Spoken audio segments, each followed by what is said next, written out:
हाय दोस्तों, देखिए आज हमको पहले पढ़ना होगा क्लास 12 का जो यूनिट फर्स्ट का है, अध्याय फर्स्ट में कि पुष्पी पादपों में लैंगिक जनन। पुष्पी पादपों में लैंगिक जनन की ये लैंगिक जनन होता क्या है कि पुष्प में क्या पाया जाता है। ठीक है, तो पहले देखिए यहाँ पर दिया गया है कि पुष्पी मतलब कि पहले पुष्प के बारे में जानना पड़ेगा। ठीक है, तो पहले पुष्प हमारे जानेंगे कि ये पुष्प वाला। ठीक है, कि पुष्प किसे कहते हैं, उसमें क्या पाया जाता है। ठीक है, नर या मादा क्या होता है, कैसे प्रक्रिया होती है। ठीक है, उसके बाद उसके भागों के बारे में, उसके संरचनाओं के बारे में, और जो पूर्ण होता है, पूर्ण मतलब पूरा होता है। ठीक है, पूरा फूल हो और क्या हो, अपूर्ण मतलब कि पूरा पूर्ण नहीं हो। ठीक है, आगे देखिए आप लोग बताते हैं। ठीक है, पहले समझे कि आप पुष्प के बारे में।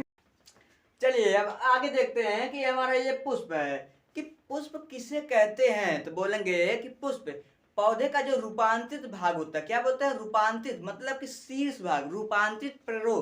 प्ररोह का अर्थ होता है शीर्ष। ठीक है, जो हमारा पौधा होता है, पौधे के शीर्ष भाग में पाया जाता है। कहाँ, शीर्ष भाग मतलब कि एकदम एकदम ऊपरी सतह पर। ठीक है, पुष्प को इंग्लिश में बोलते हैं फ्लावर। क्या बोलते हैं, फ्लावर। ओके, आगे हम समझ गया कि पुष्प के भाग, पुष्प के भाग कितने होते हैं। तो बोलेंगे कि पुष्प के 4 भाग होते हैं। हमारा बाह्य दल पुंज, दल पुंज, पुमंग, जायांग। बाह्य दल पुंज को इंग्लिश में बोलते हैं, बाह्य दल पुंज को इंग्लिश में बोलते हैं कैलिक्स, और दल पुंज को बोलते हैं कोरोला, और इसको बोलते हैं इंडोइसियम, और इसको बोलते हैं गाइनोइसियम। गाइनोइसियम। ठीक है, तो हम समझेंगे पहले कि जो पुष्प होता है इसमें ज्यादा क्या, आवृत्ति बीजी, आवृत्ति बीजी, इसको हम बोलते हैं इंग्लिश में एंजियोस्पर्म। यह ग्रीक भाषा के 2 शब्दों से, एक तो एंजियो एक तो स्पर्म। ठीक है, एनजीओ का अर्थ होता है कवर्ड मतलब कि ढका हुआ, और जो स्पर्म इससे हम बोलते हैं बीज, मतलब कि जो आवृत्ति बीज होता है ये क्या होता है, ये ढका हुआ होता है। ठीक है, तो हम जो हमारा पुष्प पढ़े उसमें क्या बीज होता है वह ढका हुआ। देखिए आप, जब फूल होता है हमारा, फूल गोल कैसे होता है ना, तो उसमें क्या होता है, ढका हुआ था बीज। ठीक है, तो आगे हम चलते हैं कि पुष्प के भाग, पुष्प के 4 भाग हो गए। अब पहला हमारा ये दल, बाह्य दल पुंज, बाह्य दल पुंज जिसको हम बोलते हैं कैलिक। ठीक है, कैलिक्स बोलेंगे कि ये कैलिक्स जो होता है ये बाह्य दल पुंज कैसे हुआ।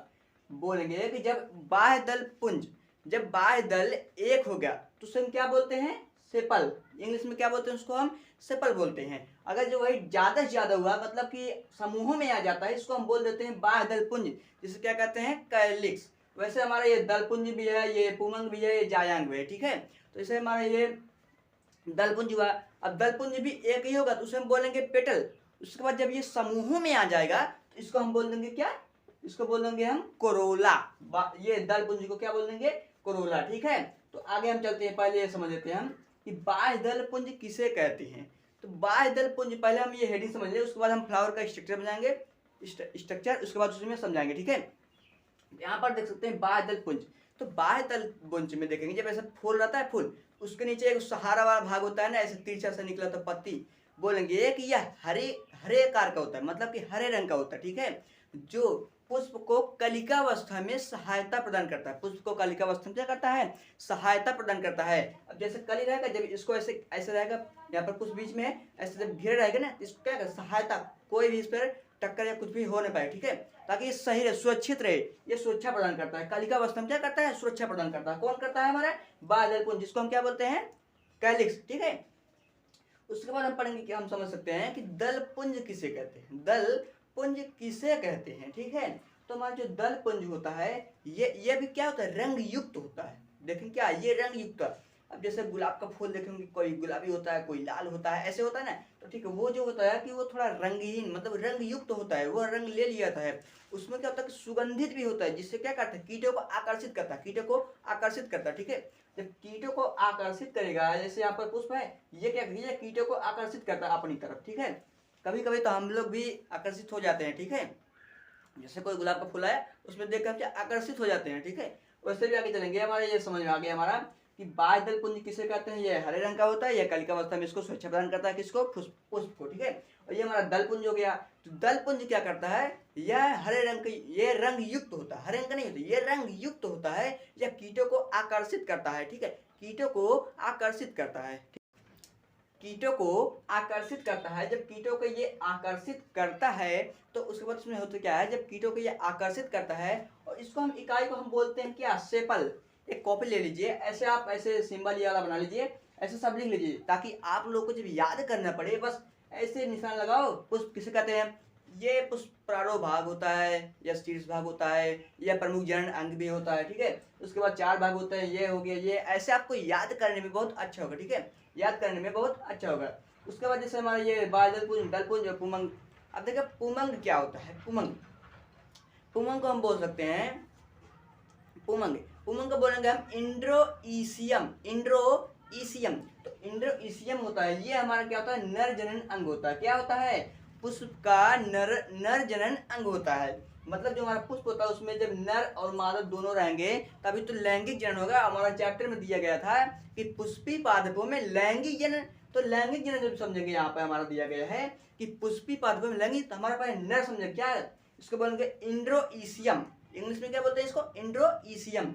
ये हमारा हो गया पुमंग। यह हम इसे कह सकते हैं कि यह पुष्प का नर जनन अंग होता है। क्या होता है? नर जनन अंग होता है। और जो इसकी इकाई होती है, छोटी होती है, इसकी इकाई जो होती है उसको हम बोलते हैं स्टामेन। क्या बोलते हैं? स्टामेन, ठीक है, स्टामेन, नर जनन अंग। ओके, अब आगे हम चलेंगे जायांग। जायांग किसे कहते हैं? ठीक है, तो बोलेंगे कि जो जायांग होता है इसे हम कह सकते हैं पुष्प का मादा जनन अंग होता है। क्या कह सकते हैं? पुष्प का मादा जनन अंग होता है। और इसकी इकाई को क्या कहते हैं? कार्पेल। क्या कहते हैं? कार्पेल, जिसको हम कार्पेल को हिंदी में क्या कहेंगे? अंडप। क्या कहते हैं? अंडप, ठीक है। पुष्प की ये हमारा पुमंग हो गया और ये जायांग हो गया, ठीक है। अब आगे हम चलेंगे कि जो हमारा ये बादलपुंज, ये दोनों कन्फर्म है, इसमें कुछ चेंजिंग नहीं है, ठीक है। लेकिन ये जो पुमंग है, ये जायांग है, कि इसमें क्या क्या और पाए जाते हैं जिससे ये क्या बोलते हैं? पुंकेसर हो गया, ये सब वर्तिकाग हो गया, ये क्या क्या इसमें पाए जाते हैं, इसमें क्या पाए जाते हैं, इसमें क्या पाए जाते हैं, उसको हम अभी समझते हैं, ठीक है। देखिए, तो हमने कहा कि पुमंग और जायांग, एंड्रोईसियम, गाइनोईसियम। तो हमारा जो होता है ये एंड्रोईसियम, एंड्रोईसियम, गाइनोईसियम, ठीक है, एंड्रोईसियम, गाइनोईसियम। तो बोले कि हमारा ये पुमंग मतलब कि नर जनन अंग होता है, जो पुष्प में नर जनन अंग होता है, इसको हम इकाई को बोलते हैं पुंकेसर, ठीक है, पुंकेसर। ये जो होता है ये परागकोश, परागकोश को इंग्लिश बोलते हैं एन अदर, एन अदर। और इसको जो बोलते हैं तंतु, फिलामेंट। जो हमारा पुंकेसर जिसको बोलते हैं पुमंग है, नर जनन अंग होता है, यह 2 भागों से मिलकर बना होता है। पहले तुम्हारा परागकोश और दूसरा तंतु, एनादर और फिलामेंट, ठीक है। तो ये हमारा 2 भागों से मिलकर बना होता है। अब हम समझ लेते हैं कि हमारा जो परागकोश होता है, परागकोश को हम किसे कहते हैं, ये क्या होता है, ठीक है। अभी हम समझ लेते हैं परागकोश को। तो परागकोश को हम कह सकते हैं कि यह थैलीनुमा संरचना होती है, जिसे हम क्या कहते हैं? परागकोश कहते हैं। और हमारे लिए तंतु होता है फिलामेंट, इसे हम कहेंगे कि एक धागे नुमा संरचना। किसे? ये धागे नुमा संरचना होता है। जो हमारा फिलामेंट होता है ये धागे नुमा संरचना होता है, और जो हमारा परागकोश जिसको बोलते हैं एनादर, ये हमारा थैलीनुमा, मतलब कि देखेंगे कि ऐसे थैलीनुमा संरचना होता है, ठीक है। अभी जब स्ट्रक्चर बनाएंगे फूलों का, उसमें बताएंगे, दिखाएंगे आपको कैसा है, थैलीनुमा है या धागेनुमा, ठीक है, अभी बताएंगे। उसके बाद हमारा जो है जायांग है, जिसको हम बोलते हैं गाइनोईसियम। यह पुष्प का चौथा भाग होता है। कौन सा? गाइनोईसियम, ठीक है। तो ये जो हमारा होता है ये 3 भागों से मिलकर, कितने? ये तो 2 भागों से, ये जो हमारा तो 3 भागों से, ठीक है। ये हमारा 3 भागों से मिलकर बना होता है। अब पहले तो हम बोल सकते हैं कौन सा? वर्तिकाग्र। क्या बोल सकते हैं? वर्तिकाग्र, जिसको हम बोलते हैं स्टिग्मा। क्या बोलते हैं इंग्लिश में? स्टिग्मा, वर्तिकाग्र। इसको हम कह सकते हैं कि यह एक गुंडी नुमा, मतलब कि ये हमारा ऐसे गुंडी नुमा संरचना होता है। जब फूलों का स्ट्रक्चर बनाएंगे उसमें बताएंगे, ठीक है, पहले ये समझ लो। जो होता है कि ये गुंडी नुमा संरचना होता है, इसे वर्तिकाग्र कहते हैं। वर्तिकाग्र इंग्लिश में कहते हैं स्टिग्मा। क्या कहते हैं? स्टिग्मा कहते हैं, ठीक है। अब हमारा समझेंगे कि वर्तिका किसे कहते हैं? वर्तिकाग्र समझ लीजिए, लेकिन अब वर्तिका देखो डिफरेंट है, वर्तिकाग्र और वर्तिका, ठीक है, स्टिग्मा और स्टाइल, ठीक है। अब समझेंगे स्टाइल किसे कहते हैं? स्टाइल, ये वर्तिका किसे कहते हैं? तो बोलेंगे भैया कि एक पाइप नुमा, मतलब नली नुमा संरचना होती है, ठीक है। ये हमारा नली नुमा संरचना होती है। ये हमारा कौन सा होता है? वर्तिका। जब हम ये जनन वाला पढ़ेंगे रिप्रोडक्शन, तो क्या कर बीज वहां से ऊपर से नली का आकार की तरह आता है, ठीक है। अभी हम बाद में इसको समझेंगे। ये हमारा क्या हो गया? डंठल नुमा, नली नुमा संरचना होता है, ठीक है। उसके बाद हमारा ये होता है अंडाशय, ओवरी, जिसको इंग्लिश में बोलते हैं ओवरी, ठीक है। ये हमारा ये फूला हुआ भाग होता है। ये सब देखेंगे आप, पुष्प में छोटा सा गोल करेगा, जहाँ पर ये कैलिक्स रहेगा पत्तियों आकार का, यहाँ पर ऐसे फूला रहेगा, ठीक है। फूला वो भाग होता है जिसमें बीजांड पाए जाते हैं। क्या पाए जाते हैं? बीजांड, जिसको हम क्या बोलते हैं? ओव्यूल बोलते हैं इंग्लिश में। बीजांड को इंग्लिश में बोलते हैं ओव्यूल, ठीक है। अब ये हमारा खत्म हुआ। उसके बाद हम आगे चलेंगे। आगे हम आपको बताएंगे कि एकलिंगी द्विलिंगी किसे कहते हैं और पूर्ण पुष्प अपूर्ण पुष्प किसे कहते हैं, ठीक है। इसी वक्त आप लोग समझ लो कि पूर्ण पुष्प और अपूर्ण पुष्प किसे कहते हैं। पूर्ण का मतलब होता है कि जिसमें नर और मादा दोनों पाए जाए, और नर मादा में हम जानते हैं कि पुष्प में 4 भाग पाए जाते हैं। कितने भाग पाए जाते हैं? 4 भाग। तो 4 भाग में जो हमारा था, अगर उसमें से कोई एक अब्सेंट हो गया, एक कोई अब्सेंट हो गया, तो वो क्या कहलाए? हमारा अपूर्ण पुष्प। क्या कहेंगे उसको? अपूर्ण पुष्प, इनकम्प्लीटेड फ्लावर, ठीक है। अब जो हमारा दूसरा होता है, दूसरा, तो उसमें हम क्या समझेंगे कि हमारा दूसरा होता है, इसमें इसमें क्या बोलते हैं, पुष्प में दूसरा जो भाग होता है, मतलब कि दूसरे में क्या होता है कि कंप्लीट हुआ। अब इनकम्प्लीट हो गया तो कंप्लीटेड हम समझेंगे। जो कंप्लीट का अर्थ होता है कि जिसमें चारों भाग, पुष्प के 4 भाग पाए जाते हैं। अगर चारों उपस्थित रहेंगे तो कंप्लीट रहेगा ना। जब चारों उपस्थित हैं तो वो भी कंप्लीट हो गया, और अगर एक एब्सेंट हो गया तो क्या कहलाएगा? वो इनकम्प्लीट, ठीक है। अब पूर्ण हो गया, अपूर्ण। अब ये हम समझ लिए, ठीक है। आगे चलते हैं कि हमारा जो था एक लिंगी पुष्प, जिसे हम बोलते हैं अनसेक्सुअल फ्लावर। अनसेक्सुअल फ्लावर, एक लिंगी जो पुष्प होता है उसमें एक ही लिंग होता है, ठीक है। मतलब इसे मादा और नर दोनों में से तो कोई एक ही होगा, दो नहीं होगा, ठीक है। हम इसको परिभाषा इसको बोल सकते हैं कि पुष्प में नर व मादा दोनों में से इंड्रोइसियम गाइनोइसियम में से दोनों में से अगर कोई एक अब्सेंट होता है उसको हम कहते हैं क्या? अनसेक्सुअल फ्लावर, ठीक है। अब देखिए हमारा दूसरा होता है अनसेक्सुअल, को हिंदी में बोलते हैं एक लिंगी, ठीक है। भूलना मत, ये देखते रहना और ऐसे पॉइंट बना लीजिएगा ताकि याद करने में आपको सहायता हो, ठीक है। याद करने के लिए आपको सहायता हो। अब जैसे हमारा दूसरा, जिसको हम, ये हमारा एक लिंगी हो गया। अब ये द्विलिंगी, जिसको हम बोलते हैं बाईसेक्सुअल। क्या बोलते हैं? बाईसेक्सुअल। तो बस द्विलिंगी मतलब हम कह सकते हैं कि जब पुष्प में दोनों भाग, मतलब कि जो हमारा क्या बोलते हैं इंडोइसियम और गायनोइसियम, जिसके पुमंग और जायांग दोनों उपस्थित हो, क्या हो? पुष्प में दोनों उपस्थित हो, उसको हम बोलेंगे क्या? द्विलिंगी। एक लिंगी और द्विलिंगी। अब आप समझ जाएंगे कि एक लिंगी किसे कहते हैं, द्विलिंगी किसे कहते हैं। एक लिंगी में एक ही लिंग मतलब यानी कि पाया जाता है। अब एक ही लिंग का मतलब जैसे हमारा हो गया कि जैसे पुमंग और जायांग में से अगर कोई एब्सेंट हुआ, एक ही है, ठीक है, तो वो क्या कहलाएगा? एक लिंगी। अगर उसमें दोनों पुमंग और जायांग दोनों उपस्थित है, पुमंग और जायांग दोनों उपस्थित रहेंगे, तो ये हमारा हो जाएगा बाईसेक्सुअल। क्या हो जाएगा? बाईसेक्सुअल, जिसे हम बोलते हैं द्विलिंगी पुष्प, ठीक है। आगे हम चलते हैं कि हमारा पुष्प के बारे में जानेंगे कि पुष्प के हमने 4 भाग तो पढ़ लिया, लेकिन कौन से सहायक होते हैं, कौन से आवश्यक होते हैं। तो पहले हम पढ़ेंगे इंपॉर्टेंट पार्ट, जिसे हम बोलते हैं आवश्यक भाग, ठीक है। अब आवश्यक भाग में हमें अभी 4 प्रकार, मतलब कि जो हमारा पुष्प था उसका 4 भाग था, पुष्प का 4 भाग था। तो हमने क्या? कैलिक्स, कोरोला, इंडोइसियम, गाइनोइसियम, ठीक है, 4 को भाग था। जब 4 भाग था, जिसको हम हिंदी में बताते थे आपको, हिंदी में से पुमंग था, जायांग था, दो ये हुए, और हमारा पहला था दलपुंज, बाह्य दलपुंज, दलपुंज, ठीक है। ये दो था, 4 भाग थे ना। तो 4 भागों में से कौन सा इंपॉर्टेंट है पुष्प के लिए और कौन सा सहायक है, ये हम कैसे जानेंगे?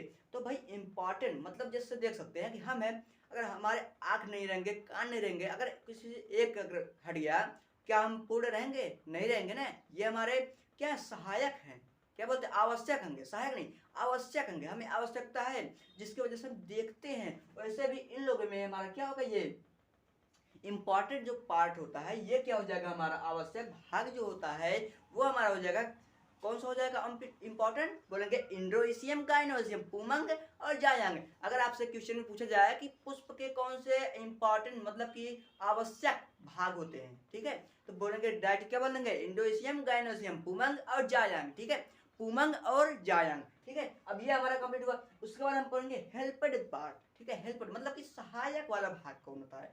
जो हमारा पुष्प के 4 भाग होते हैं उसमें से कौन सा सहायक, क्वेश्चन पूछा कि पुष्प के कौन से सहायक भाग होते हैं, सहायक अंग होते हैं।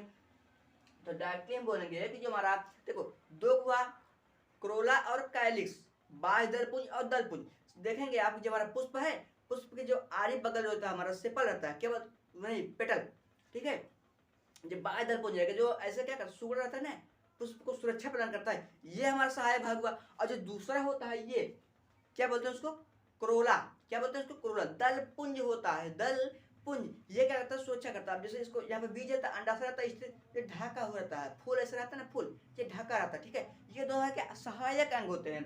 अब हम पहचान लेंगे कौन सा सहायक होते हैं, कौन से इंपॉर्टेंट मतलब कि आवश्यक होते हैं। पुष्प के अगर पूछा जाए क्वेश्चन में कौन से सहायक होते हैं, कौन से अंग, कौन से आवश्यक होते हैं, हेल्प, ठीक है, सहायक और इंपॉर्टेंट, ठीक है।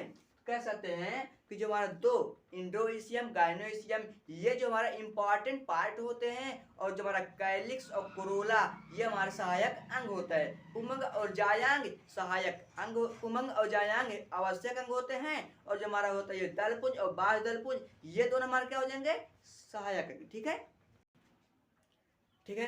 अब हम आगे देखते हैं कि हमारा जो ये structure of flower, structure of flower मतलब फूलों का संरचना, फूल का जो संरचना है, ये देखिए ऐसा स्ट्रक्चर होता है। ये थोड़ा अच्छा नहीं है, आप लोग नोटबुक, अपनी नोटबुक में अच्छे से ढंग से किताब से देख करना, ठीक है। इसके बाद मैंने अभी पढ़ाया था आपको क्या, आपको बताया कि पुष्प बताया था, पुष्प के भाग बताया, पूर्ण अपूर्ण, एक लिंगी द्विलिंगी, ये सब बता दिया, ठीक है। अभी हमारे संरचना में जैसे ये देख सकते हैं, ये गुंडी नुमा, अभी आपको बताया ना, वर्तिकाग्र जो हमारा ये पुमंग था, पुमंग, पुमंग नहीं, हाँ पुमंग, वो जायांग, जायांग, ठीक है, जायांग। तो ये जो जायांग था, जायांग का पहला भाग जो बताया आपको वर्तिकाग्र, जिसको हम बोलते हैं स्टिग्मा, इंग्लिश में स्टिग्मा बोलते हैं। अब जैसे इसको स्टिग्मा बोलते हैं, तो ये अभी देखो ये गुंडी नुमा ऐसे टेढ़ का है ना, ऐसे ऐसे, तो ये गुंडी नुमा संरचना पाई जाती है, इतना बोलते हैं, ठीक है। इतना हम बोल सकते हैं कि जो हमारा वर्तिकाग्र क्या होता है, तो बोलेंगे यह गुंडी नुमा संरचना होता है, ठीक है।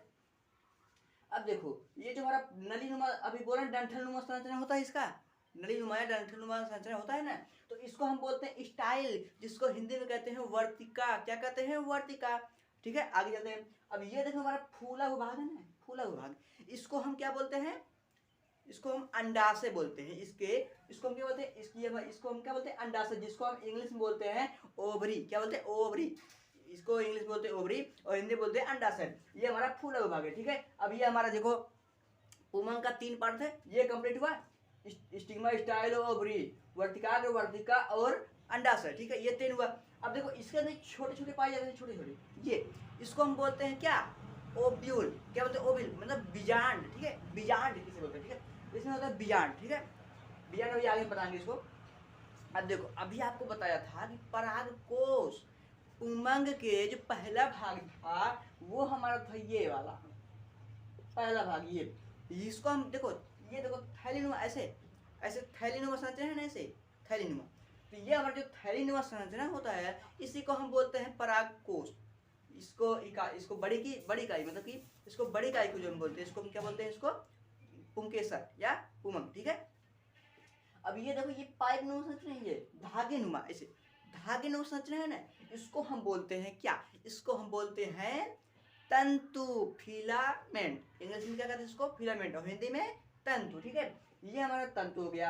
अब देखो आगे यहाँ पर जो हमारा जो जैसे कोई पौधा रहेगा तो डंठल में रहेगा तभी तो रहेगा फूल ना उसमें, तो ये जो हमारा नीचे से होता है, ये इसको हम कह सकते हैं कि ये अंडाशय मतलब फूलों से जुड़ा रहता है, इसको हम बोलते हैं क्या, पुष्प वृंत, इंग्लिश बोलते हैं पेंडिसल, क्या बोलते हैं, पेंडिसेल, पेंडिकल भी बोलते हैं, और कुछ इसको पेंडिसेल कहते हैं, ठीक है, पेंडिसल और पेंडिकल, ठीक है।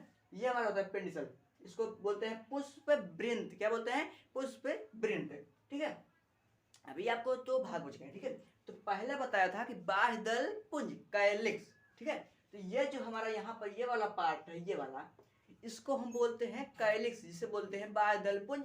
ये तो हरे रंग का होता है। अब ये क्या करता है, ये फूल होता है जो निकरण नहीं होता ना, तो वो क्या करता है, उसको ढके ऐसे सुरक्षा प्रदान करता है, क्या करता है, सुरक्षा प्रदान करता है, ठीक है। ये हमारे जैसे बल्ब में रहता है ना, कांच नुमा ऐसा होता है, तलवार नुमा, वैसे भी इसमें भी एक सुरक्षा नुमा होता है। अब जैसे जब पुष्प बीच में रहेगा ना, जैसे बीच में है तो ऐसे सुरक्षा ढक लेगा, इसको बंद कर लेगा, जब ये थोड़ा थोड़ा बड़ा होगा ना तो इसको खुलेगा ऐसे, ठीक है। इसको हम समझिए बादल पुंज, कलिक समझ में आ गया, ठीक है। अब ये कोरोला होता है, कोरोला, ये जो हमारा पार्ट होता है, फूलों का जो पार्ट होता है, जैसे जो सुगंधित होता है, इसको हम बोलते हैं कोरोला, ये वाला होता है, ये कोरोला होता है, ठीक है, इसको बोलते हैं कोरोला। ये भी क्या होता है, ये सुगंधित होता है, रंग युक्त होता है, जैसे ये ये फूल मान लो गुलाब है, तो ये लाल हो गया, गुलाबी हो गया, कुछ भी कलर का हो गया, ठीक है। तो ये कलर नुमा होता है, मतलब कि ये रंग युक्त होता है, ठीक है।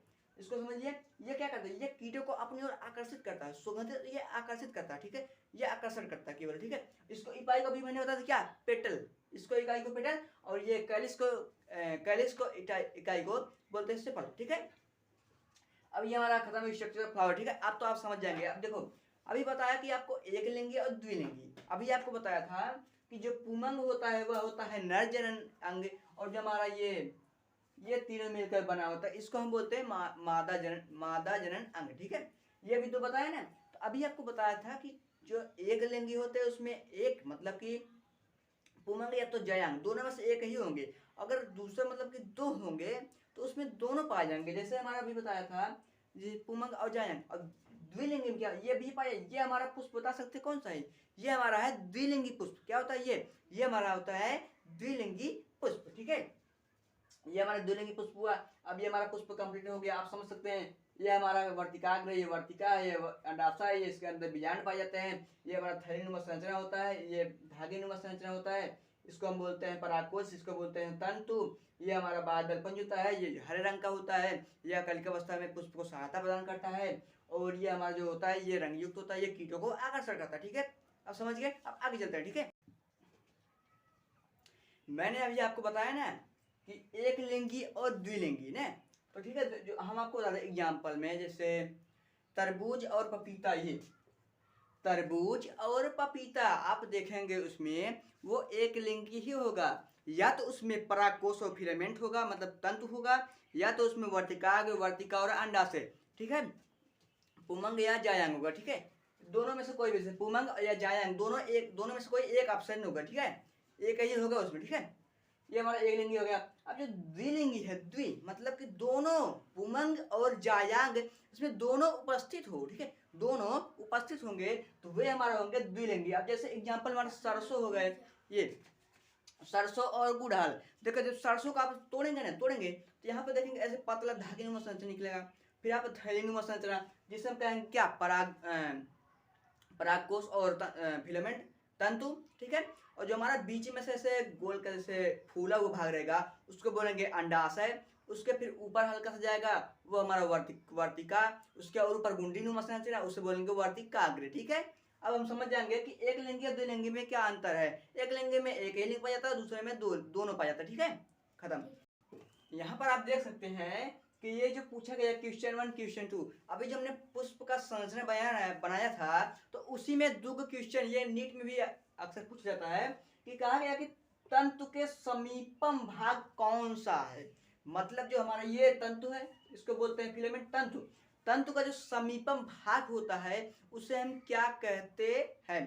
तो देखेंगे हमें अभी एक छूट गया कि जो हमारा ये पुष्प है ना, ये अंडाशय, तो यहाँ पर ये स्थित रहता है। यहाँ पर देखो, यहाँ पर ये स्थित है ना, इस भाग को हम बोलते हैं क्या, पुष्पासन। पुष्पासन जिसको बोलते हैं थैलेमस, ठीक है, जिसको बोलते हैं थैलेमस। पुष्पासन मतलब जहां पर जो अंडाशय, जहां पर फूल मतलब कि जिसको बोलते हैं जायांग, जहां पर जायांग स्थित रहता है उस भाग को, उस लेवल को, उसको हम बोलते हैं पुष्पासन, जिसको बोलते हैं इंग्लिश में थैलेमस। तो जो अगर ये क्वेश्चन पूछा गया कि तंतु के समीपम भाग कौन, समीपम मतलब नजदीकी भाग कौन सा है, तो ये हमारा फिलामेंट है। इसके नजदीक मतलब यहाँ से ये भी पूरा ये फिलामेंट है ना, ये तंतु ही ना है पूरा, तो ये जो है हमारा ये थैलेमस। तो आंसर इसका हो जाएगा हमारा थैलेमस, पुष्पासन। तंतु के समीपम भाग कौन सा है, तंतु के समीपम भाग कौन सा है, थैलेमस। अगर पूछा जाए कि जो हमारा ये तंतु है, ये तंतु, इसको तंतु के दूरस्थ भाग कौन है, मतलब कि जो तंतु है इसका दूर का भाग कौन है, तो देखेंगे ये तो तंतु यहाँ पर, ये तो हमारा नजदीक है, लेकिन जब दूर जाएंगे ये यहाँ से ये दूर, ये हमारा पड़ जाएगा कौन सा हमारा भाग, ये मतलब यहाँ से निकला है ना, ये तंतु यहाँ से निकला है, तो यहाँ से जब ये इसका नजदीकी पुष्पासन हुआ थैलेमस। जब यहाँ के दूर वाला पूछा जाए तो ये हमारा हो जाएगा कौन सा, परागकोश, ठीक है। इस अगर तंतु के दूरस्थ मतलब दूर वाले भाग को पूछा जाए तो बोलेंगे परागकोश, अगर तंतु के नजदीक वाला भाग को पूछा जाए तो बोलेंगे क्या, थैलेमस, ठीक है, पुष्पासन। ये हमारा पार्ट 1 है। पार्ट 2 को देखने के लिए चैनल को सब्सक्राइब कर लीजिए और बेल आइकन को जरूर दबाएं, ठीक है। आगे हम मिलते हैं नेक्स्ट वीडियो में।